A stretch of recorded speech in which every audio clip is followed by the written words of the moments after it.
Hello, hello, hello. Hi. Okay, first of all, you're cute. Thank you. We're I was both rocking like, the blonde bob, right? I We are know. a And you little. got that little blonde pixie. You got the pixie now. Okay, so welcome to Femme House Radio. It's a Thank pleasure to you. have you, one third of the good girls. Yes. Yes, I know it's Black History Month, but I would be remiss if they gave me the whole month to do Lady D and Friends, and I didn't have you. I'm sorry. Well, I I'm very apologize to honored. that man. I'm sorry, I don't know who he is. Well, I'm honored to be here, and I think we can celebrate Black History Month together and talk about something that we both love so much. That's it, absolutely right. So let's get into it. I have to start this interview the way that Lo does her mix a lot. And really, she's very inspiring in the way that she just like, mm, we're going to hit the nail on the head. So tell us your DJ superhero origin story. Oh my goodness. It's funny telling you Inquiring because I feel minds. like, yeah, I feel like you've been such a part of it. But, I was dropped on a planet, a planet called Chicago, feels like, because Chicago has had been the solar system, the planets, the stars for a lot of my musical journey, DJ journey. Um, I remember growing up being obsessed with songs and song selection and the radio. And so I think those seeds were sowed pretty early in my journey. In college, I became the station manager of the radio station there, kind of furthering this love of radio selection and kind of the intimacy of the selector. Graduated school, did not know what I wanted to do or be, and really just got immersed in my local culture. And music was a huge part of it. I was working in nightlife and gay bars, and I had started a podcast to record and interview different people in my world and the outskirts of my world, from musicians and artists to politicians and folks working at nonprofits and queer healthcare. Actually, Lady D, you were someone I interviewed about DJing. And so these seeds just kept getting planted. And one day I decided, like, I'm going to do it. I think I have been working bartending and seeing someone DJ. And no offense to them, but I just think they were at a different place in their career. I couldn't sense the passion and the love. And I think I just all of a sudden could visualize myself there. And so I just started devoted myself the way maybe like a student would, the way if you're going into freshman year or something, right? Like I just started saying, like, I'm going to become a DJ, and I started reading about it and watching movies about it and talking to people about it, and then seeing what I could learn on YouTube and in my own house. And then I decided at that time there was something called Scratch DJ Academy here in Chicago and a couple different locations around the country. And I actually took some classes there, which was a great, like, first, when you're hungry, I think, and you get that first little bite to eat, now you want the whole meal. So that just really kind of pushed me further into visualizing and seeing it as a real thing. So I continued to really look hard for more opportunities like that. I found a workshop called Walking and Falling, which was run by women and trans non-binary people here in Chicago, and it was for women and non-binary and trans people. So you learned how to DJ in kind of a cohort and did one-on-one lessons. My first ever vinyl lesson was from Eris Drew at Smart Bar. Like, how crazy is that? So I took those kind of opportunities whenever I could, and then, as I hear your voice in my head, practice, practice, practice, and kind of took the time to learn all the different, at that point, to my level, I'm still no master in everything, but learned how to use the controller, learned how to use the CDJs, learned how to really try to feel more comfortable with vinyl. And then I did that for about like almost 2 years before finally someone was like, okay, it's time. This is your time. Like, we need a DJ. This is a party you throw. It was a pop-up, a queer pop-up at in Logan Square, Emporium. They used to do those different Oh, yeah. takeovers. And it was a San Junipero themed from that Black Mirror episode for a queer Mm-hmm. party that I threw. And that was my first gig, 2018. And the rest has kind of been, herstory, I guess, but it's in the making too. So I Yeah. think that's kind of it. Yeah, I really feel like I became a student of it, and I still am, but maybe now I'm working on my, a different degree. Yeah, I think that that was the thing that really impressed me about you. We were talking about music, but I got this deep sense of reverence, and you were serious about it. It wasn't just, oh, I want to DJ because I think it's fun or I think it's cute or I want people to look at me, or, it wasn't an egocentric thing. I could tell because you were quickly becoming a historian of things, and the levels of the onion that you kept peeling back as we were discussing things really impressed me. So that's when I said, I was like, I haven't met somebody, because people want to talk to you about music all the time, but they Yeah. don't necessarily take it to a place beyond the surface, and that gets old very quickly. And Yes. so I just thought, oh, okay. And when you said, well, I know we're finished with the interview. Can you show me a little something? Normally my instinct is to be like, okay, after 2 hours, girl, I gotta go. Right. I need to leave here. So literally, I was like, but I couldn't say no. I was like, yeah, I gotta show you something, since you And seem so serious about it. you were very sweet too. Yeah, I But think. also, Oh, I no, was going to say, please. but also Lori Branch was, a mentor to you too. And tell Hmm. us, because our relationship is, triangulating, like almost at the same time or something like Yeah, that. Tell us a little bit about. absolutely. I mean, meeting here with her was huge for me. So this was when I went and got my master's sound arts and industries at Northwestern.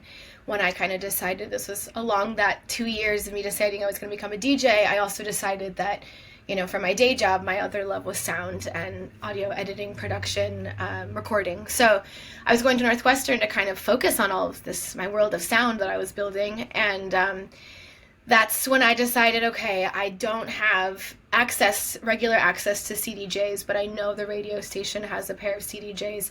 I'm going to get myself a radio slot, and each week I'm going to make myself use the CDJs, and by the end of it, I feel like I'm going to be better than when I started.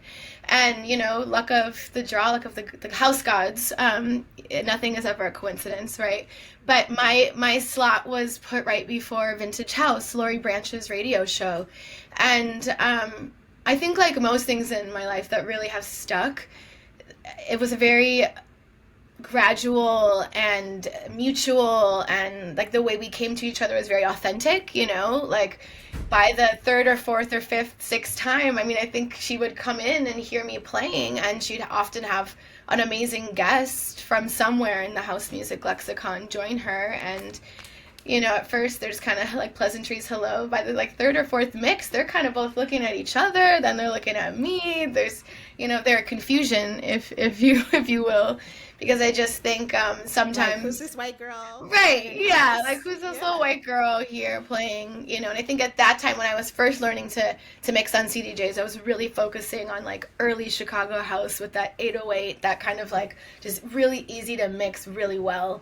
Not always really easy, but just house that I could mix in a way that felt clear to me.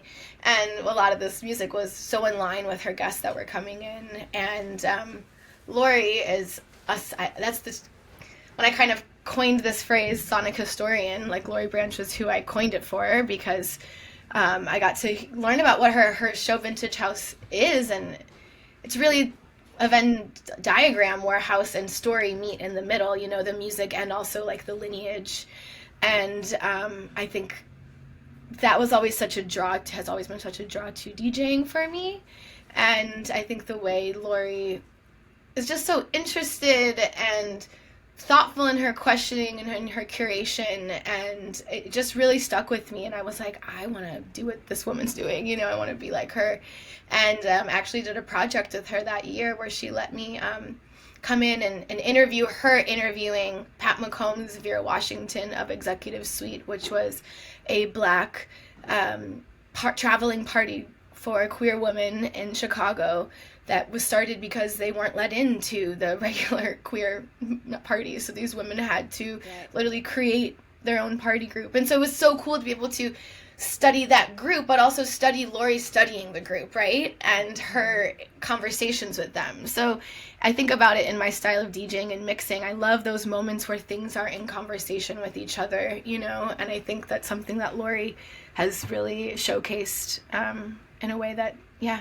So Yeah. we became fast friends, and then you were kind of in another lane in my life. We were becoming closer, and I know you and Lori had connections, and maybe had times in your life where you saw each other more and saw each other less, but it was just kind of this perfect alignment where we were all looking for each other and found each other, you know, without fully Yeah. knowing what we were doing. And I think once again, that's the authenticity.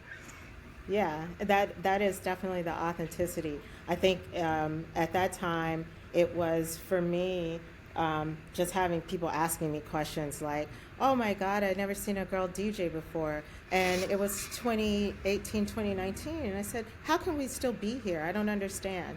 It had gone all the way around the circle, Yeah. and when it should have been going up, and so that bothered me, and it felt like the three of us together could really have something to say, have something to add to the conversation, and also provide some visibility for folks who hadn't seen a girl DJ before. Yeah, totally. And then also create spaces for people who were curious, you know, women, femmes, non-binary, trans women who just were kind of being shy. I remember having our first sort of open decks. We like to celebrate our anniversary in March every year because it's sort of the anniversary of our first gig together when we decided, okay, we'll come together and do this thing, and we'll wait until we're all being interviewed by Her Mix-a-Lot, by Lo, to tell the story of like really how it all went down. But I think in that moment there was such a synergy between all of us that it was something that it just felt natural. It felt like something that we could do over and over. So I was excited about just having the opportunity to really just mesh with, you know, two amazing people, powerful women, and people who had the same interests as me.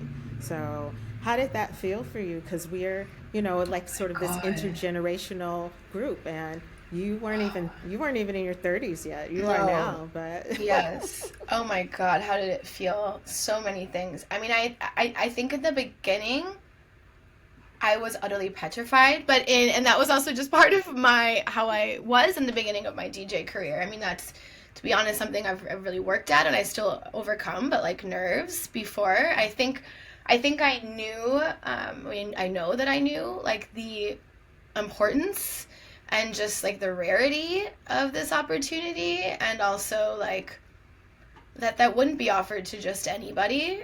So while there was like a confidence boost, there was almost like a don't fuck it up, but like just knowing that being myself is what got me in this position. And I think just an overwhelming sense of appreciation. Like I couldn't really believe it.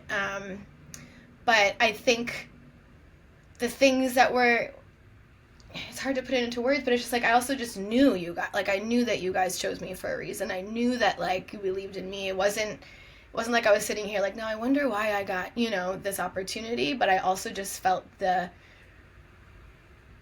weight of it, and not weight in a way where it's like heavy and I carry it so like it brings me down. In fact, it's more of just kind of like the I don't know, like the way like a gold medal is heavy, you know what I mean? Like it's just like it's something to, it's important, you know? And I think while I may have started being scared, like over the years, it's like just grown into so much more confidence because of it. And the thing I'll say too that's just been so special, I think something I've always struggled a little bit with is like competition. And I like to win things. I can be competitive for the sake of something, but I'm not inherently a very competitive person when it comes to opportunities or things. And I think sometimes in this DJ world, there's a level when it comes to social media, the way you come across, like you have to come off like you're confident, you know your brand, you know yourself. And sometimes I think, especially with women, when there's less opportunities, sometimes people can turn that into a competitive vibe or something. And I just, within this group, it's just so special to be able to cultivate and then showcase to the world how to move in a way that isn't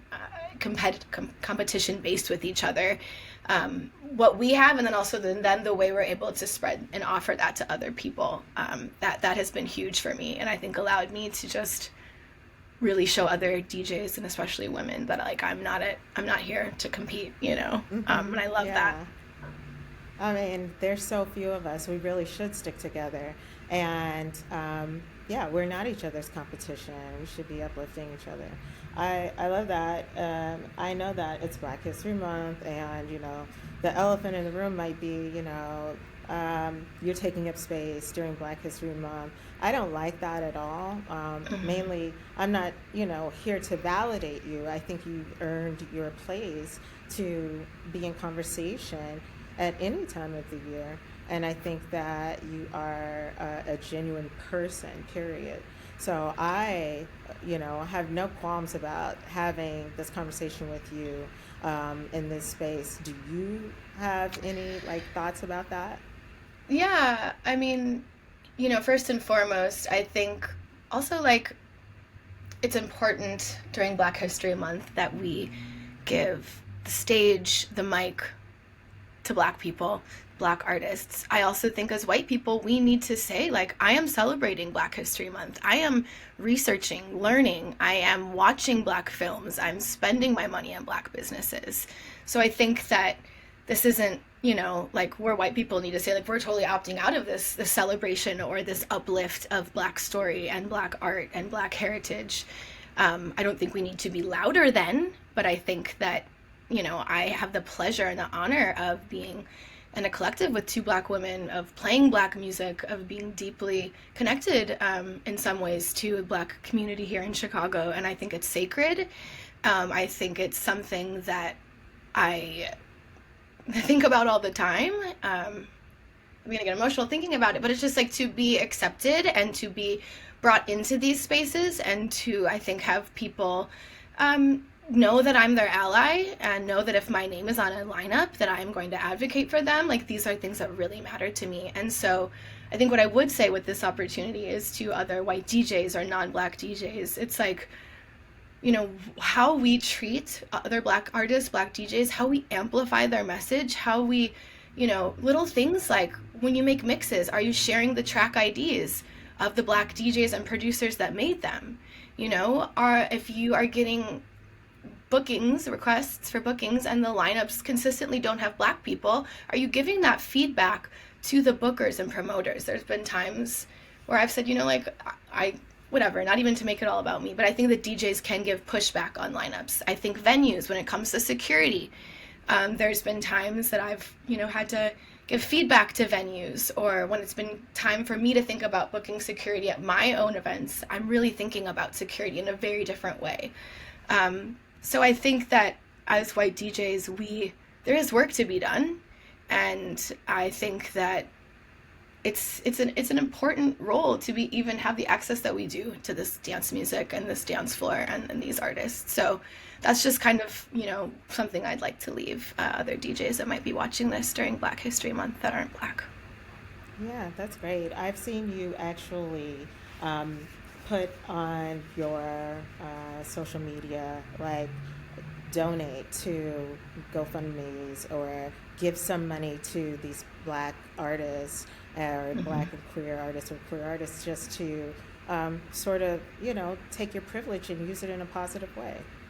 Yeah. Why is that important to you? Like, especially like on the financial side. Like, some people will say I'm a great ally, but I think you go the extra step. I think that it's, like, first of all, completely necessary. I mean, especially in dance music, right? Like, if we just step back a little bit, I don't have all the right facts and figures, but I know what I know. And you look at who's being booked at festivals, who's making the actual top money off of it. Even when we look a little bit more domestically, even Chicago, like the biggest headlining clubs, like, we see who's making the most money and who has historically in a real generational wealth type way off of the kind of music that Black and brown people started, if we're talking house, techno, you know, and everything that's kind of come after it. And so, you know, I might not be able to fully every day change that lineup, right? But there are things that I can do. And if I'm thinking about things like wage inequality, if we're thinking about, you know, all of the other things affecting our city when it comes to the job market, to even the price of eggs. It's just like, let's think logically here. If this is happening on a global scale, how are like local black and brown DJs even supposed to be making any kind of like real money from this?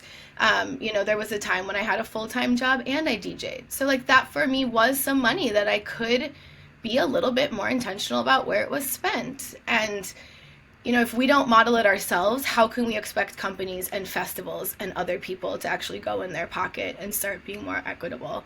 So, I mean, I believe in that stuff. And I also believe, like, the more you give, like, in funny ways, things come back to you. You know what I mean? Like, it might not even be, like, a financial thing, but, like, a gig or something. Just in general, I feel like if you're able to say yes to things that you can, if you have $20, you really do, like, look at yourself. Do you really have $20, right?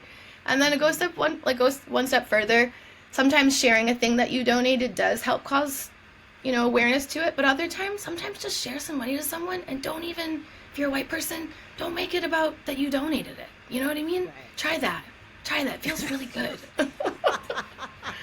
Okay, that's great. You said the magic word though, techno, in that that long diatribe, because I know how much you love Detroit, and yes. I want you to tell us about your love affair with all things Detroit and your I-94 oh my gosh. Before we hop off. Well, speaking of techno, like from what I grew up with, the kind of music when I was first introduced to techno, it did not sound like the techno that I heard when I went to Detroit. So when I found Detroit techno, I fell in love with techno. I heard the soul that was in techno. I could hear the lineage, the history that I'd learned about of how it was from the south side of Chicago with the 808, how it moved to Detroit. You could really hear that in the music. So Detroit blew me away. Once again, back to wealth and race, right? Like, I grew up kind of with this idea that you hear from people of, like, Detroit's scary, or, oh, Detroit, why would you go over there? And so I just kind of had this idea.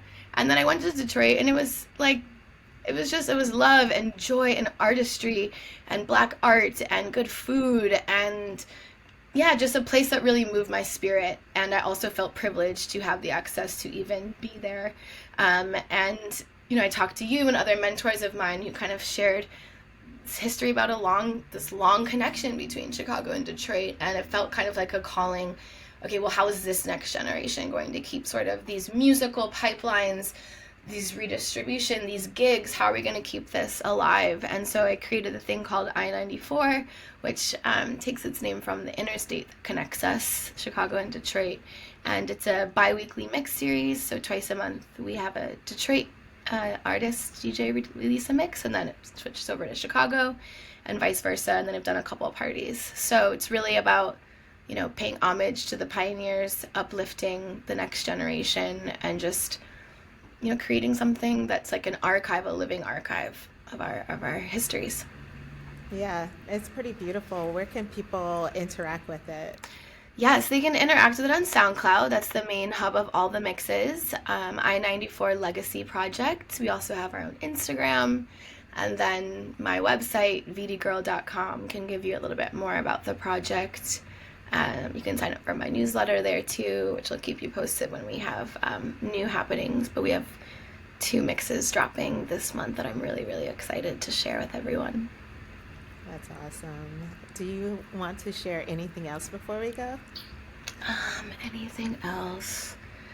I don't know. I think that the art of, I love that Femme House shares mixes and shares these opportunities to talk with each other, because I really think that, we can't always be at every IRL event, even though I'd love to.